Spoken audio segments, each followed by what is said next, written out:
chicos, ¿qué tal? Bienvenidos a una nueva clase de la Escuela Bíblica. ¿Qué tal su semana? ¿Cómo están?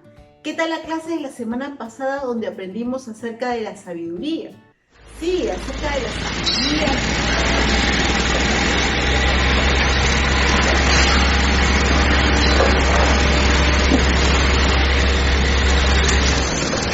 Toda la semana estoy así, chicos, con esta bulla que no me deja tranquila. Están haciendo unas construcciones cerca de mi casa y el polvo, la bulla y no poder caminar por la vereda es terrible cuando estamos viviendo cerca de tu casa o cuando están haciendo una construcción en tu casa.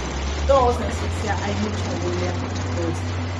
Esto me hizo investigar en algunas construcciones emblemáticas que tiene el Perú. Por ejemplo, ¿cuál es el edificio más alto que tiene el Perú? ¿Cuál es el más antiguo? ¿Cuál es el más visitado? ¿Para qué se construyeron? ¿Cuál era su propósito? ¿Cuánto tiempo demoró en hacerlo? ¿Cuánto costó? ¿Están todavía funcionando hasta ahora? ¿Qué les parece si vemos juntos las construcciones más emblemáticas del Perú? Sus funciones y cuánto costaron algunas de ellas. Vamos a verlo. La Torre del Banco de la Nación es el edificio más alto de Lima. Tiene 140 metros de alto y tiene 30 pisos. Costó aproximadamente 150 millones de dólares en su construcción y se demoraron 3 años en hacerlo. La Torre de las Begonias tiene 120 metros de alto, 26 pisos, 50 millones de dólares costó su construcción y demoraron en hacerlo 3 años. Esto se usa para oficinas. El Hotel Westin es un hotel para turistas que cuesta 130 millones de dólares en su construcción. Tiene 120 metros de alto, 30 pisos y se construyó en 3 años y medio. Y el edificio Met es el edificio más alto que hay en Lima, en el cual son viviendas o departamentos. Tiene 104 metros de altura, tiene 37 pisos, costó 110 millones de soles y se está construyendo desde el 2018 hasta la fecha. La construcción más antigua en el Perú data de hace 5.000 años y es la ciudad de Caral. Seguro ustedes lo han visto en el colegio. Machu Picchu es una de las construcciones más antiguas también. Era un centro ceremonial, un centro también para las personas que vivían ahí, las personas de un más alta nivel en los incas, y su construcción es 1450. La casona más antigua de Lima, del centro de Lima, es la Casa del Oidor de 1746. Es una casa en la cual era como una especie de palacio de justicia donde la gente iba, contaba sus casos y había una especie de abogados que escuchaban a las personas y les emitían un juicio. El Palacio de Gobierno, construido para que los gobernantes o virreyes puedan vivir ahí, tiene desde el año 1938 su construcción. Tenemos también colegios y hospitales que han sido construidos para un fin. El colegios, por ejemplo, muchos colegios emblemáticos, y los hospitales que han mejorado y justamente han ayudado mucho en este tiempo de pandemia. Todas las construcciones que hemos visto hasta aquí son realmente impresionantes. Algunas son muy emblemáticas, otras han costado un montón de dinero, muchas de ellas tienen diferentes funciones. Pero el día de hoy les quiero contar una historia siguiendo con la vida de Salomón. Salomón fue el hombre elegido por Dios para poder para poder dirigir la construcción de un lugar maravilloso, el más maravilloso que ha habido en la tierra. Un lugar en el cual iba a habitar el ser más importante del universo. Salomón se le encargó la tarea de construir el templo para el Señor. Y el día de hoy vamos a ver qué elementos se usaron, cuál era la importancia de eso, si realmente fue solo idea de Salomón o de alguien más. Pues vamos a ver la historia el día de hoy, que se encuentra en el libro de Primera de Reyes, capítulos del 5 al 9. Vamos a ver esta impresionante historia acerca de la construcción del templo que Salomón le hizo a Dios. En tiempos del rey David, el Arca de la Alianza, que era un enorme cofre dorado que contenía los 10 mandamientos y representaba la presencia de Dios entre los israelitas, había sido capturada por los filisteos. El rey David reunió a todos sus soldados y a todo el pueblo de Israel para rescatar el arca de la alianza de las manos del enemigo. Cuando regresaron a Jerusalén, la vasta multitud de gente bailaba con alegría y cantaba canciones de alabanza a Dios. Años después de haber recuperado el arca de la alianza para Jerusalén, Dios le dio al rey David la paz de todos sus enemigos. Con asombro por todo lo que el Señor había hecho por él, el rey David decidió construirle un templo. Pero como el rey David había sido un hombre de guerra, Dios acudió al profeta Natán y le dijo que el rey David no sería el que construiría este maravilloso templo. Le dijo que quien le construiría un templo sería Salomón, hijo de David, y Dios aseguraría una dinastía eterna a través del linaje del rey David. A medida que David se acercaba al final de su vida, comenzó con los preparativos para que Salomón construyera el templo. El rey David hizo que enormes barcos trajeran madera de cedro de tierras extranjeras y trajeron toneladas de piedras talladas desde lejanas tierras a Jerusalén. Encargó más hierro y bronce del que se podía pesar para hacer clavos y otros accesorios para el templo. El rey David reunió a los líderes de Israel y les dijo que apoyaran a Salomón para que esta gran tarea fuera un éxito. Por más de 7 años, Salomón se embarcó en la gran labor de construir un templo. Cuando estuvo terminado, medía 4 alturas y más de 27 metros de largo. El interior del edificio estaba completamente recubierto con madera de cedro, decorado con hermosos tallajes de fruta y flores abiertas. Los muros del santuario interior, la sala donde reposaba el arca de la alianza, estaban recubiertos de oro puro. No había ni una pequeña superficie del templo sin decorar. Era una vista espectacular. Cuando el templo quedó terminado, Salomón completó la visión de su padre y había ubicado el arca de la alianza en el templo. Mientras Salomón y los mayores de Israel observaban, una procesión de sacerdotes transportaron el arca hasta el templo. Una vez colocada en el altar en el santuario interior, apareció una gran nube mientras la gloria del Señor llenaba el templo. La nube era tan densa que los sacerdotes no podían terminar su labor. Toda la asamblea de Israel se había reunido para la ocasión. Tras ver cómo la gloria del Señor llenaba el templo, Salomón rezó a Dios para alabar su gloria y fidelidad. Salomón rezó para que el pueblo de Dios viviera de acuerdo con la palabra de Dios y sus propósitos. Una vez que Salomón terminó de orar y bendecir a todos los presentes, la gente celebró la increíble hazaña que se había logrado.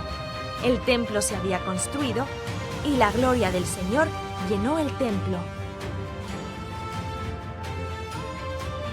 Una vez que se finalizó la construcción del templo, el Señor se le apareció a Salomón.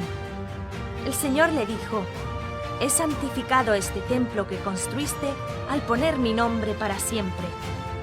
Dios le dijo a Salomón que si lo seguía fielmente tal y como había hecho su padre David, su linaje real no tendría fin.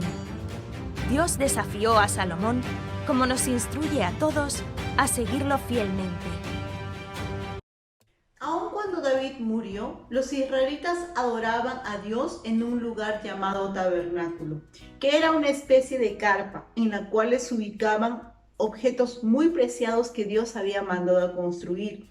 En ese tabernáculo Dios manifestaba su presencia. Ese tabernáculo estaba en medio de los campamentos de los israelitas mientras ellos todavía no se habían establecido en Canaán. Pero ahora vemos en esta historia de que ya los israelitas se habían establecido en Jerusalén y aun cuando David estaba anciano después de lo que había pasado con sus hijos, Dios le dio paz. Entonces él tuvo en su corazón el deseo de hacerle una casa para el Señor. Veía que los israelitas ya no se movilizaban tanto en campamentos, sino que ya se estaban estableciendo en casas, y qué mejor idea que hacerle un templo para Dios, un templo digno de él. Y este fue el deseo de David para el Señor. Vamos a ver algunos datos acerca de la construcción del templo de Salomón. Este templo estaba estimado más o menos su construcción en casi 48 billones de dólares por los materiales tan caros que se usaron en su construcción. En este templo, algo curioso es que no se usó ni se escuchó el sonido de martillos, ni tanto sonido cuando hay una construcción, porque ellos llevaron todas esas construcciones a unos sitios muy lejanos que se llamaban canteras, donde ahí hicieron todo el diseño, todas las cosas para solamente traer y armar el templo de Dios que Salomón había establecido. Las medidas del templo de Salomón fueron de 27 metros de largo, 9 metros de ancho y 14 metros de alto. Otra de las cosas que les quiero contar es que también este templo se construyó en el año 960 a.C. y que su construcción demoró 7 años. Los materiales con los cuales se hicieron el templo de Dios fueron oro, plata, bronce, piedras preciosas y madera de ciprés. Ahora, ¿qué dijo Dios con respecto al templo una vez que ya había sido construido?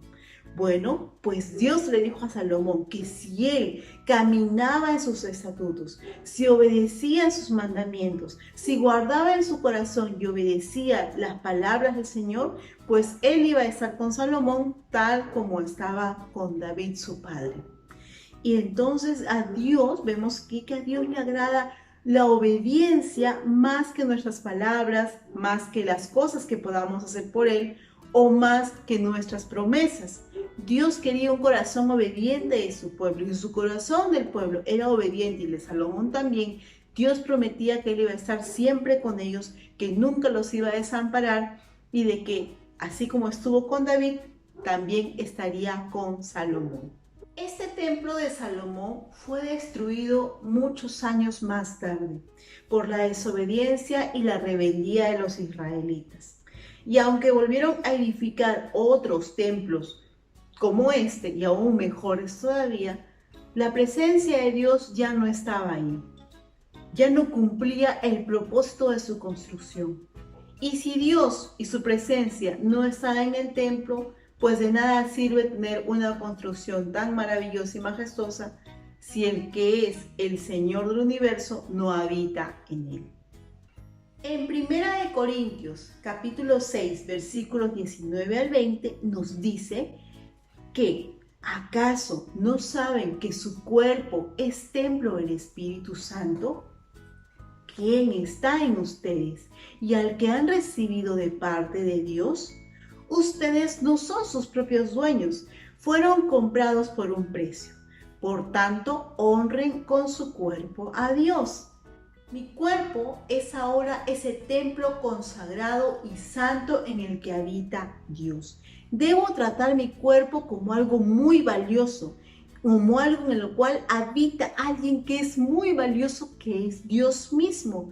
Y para eso Dios nos ha dejado su palabra, para saber cómo actuar como ese templo adecuado que contiene la presencia de Dios. Entonces, ¿cómo debo de honrar a Dios siendo yo templo de Dios mismo? ¿Cómo debo de vivir? ¿Cómo debo de actuar? Pues la Biblia nos ha dejado ahí su guía y sus enseñanzas y la sabiduría que es Cristo para poder saber qué mirar, qué oír, qué decir, qué pensar, qué tocar o qué hacer, qué sentir. La Biblia nos dice que nosotros necesitamos cada día alimentarnos del Señor y de su palabra para poder vivir como ese templo que Él espera que nosotros seamos. De nada sirve tener un templo hermoso y tener una apariencia hermosa si Dios no habita en ellos.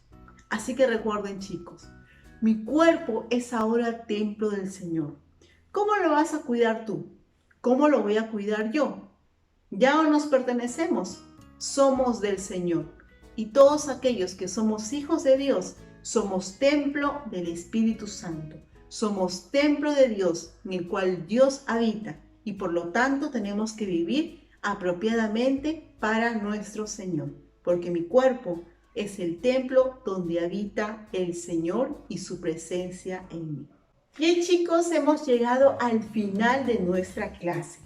El reto de esta semana consiste en hacer dos cositas. La primera es responder la pregunta número 4 que aparece en el video. Te grabas respondiendo esta pregunta y me tomas una foto de tu manualidad de tu Comecoco, en la cual ahí tiene algunas preguntas en las cuales tú puedes jugar con tu familia o con algún compañero del colegio de repente y decir: ¿cómo puedo honrar a Dios con mi boca, con mis pies, con mis emociones, con mis sentimientos, ahora que somos templo del Espíritu de Dios? Templo de Dios, mi cuerpo es templo del Señor. Así que no te olvides de mandar tu video y tu foto de tu manualidad y no te pierdas la siguiente clase. Vamos a ver qué pasa con Salomón, qué es lo que sigue en la historia. Siempre trae sorpresas, siempre pasa cosas, chicos. Así que no se pierdan la siguiente clase. Tenemos sorpresas para ustedes acerca de una noticia muy emocionante muy pronto. Así que no se pierdan, chicos. Nos vemos la próxima semana. Los extrañamos mucho y estamos orando por ustedes. Dios los bendiga. Chao.